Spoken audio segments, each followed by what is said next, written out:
Bakit may galit sa iyo kahit naman wala kang ginagawang masama sa iba?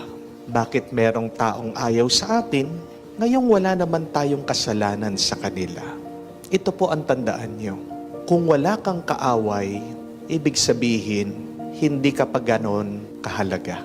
Kung walang natatakot sa iyo, ibig sabihin, hindi ka malakas at wala kang kapangyarihan. Amen? Kung hindi ka pinagchichismisan ng iba, ibig sabihin, hindi ka bukod tangi. Kung pinagchichismisan ka, ang ibig sabihin, gwapo ka at maganda ka kaysa sa kanila. Kung may nagbabato sa iyo, ibig sabihin, mabunga ang buhay mo. Kung may nagsasamantala sa iyo, ibig sabihin, may kayamanan ka. Kung may nagbababa sa iyo, ibig sabihin, umaangat ka sa buhay. Kung may nagsasantabi sa iyo, ibig sabihin, natatakot sila sa iyo. Kung sinisiraan ka ng iba, ibig sabihin, sikat ka.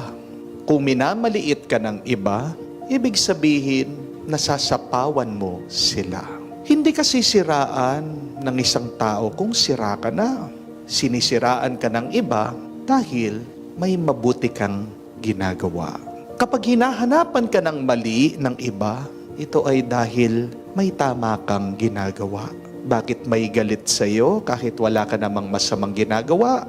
Ito ay dahil may masama sa kanilang isip at puso.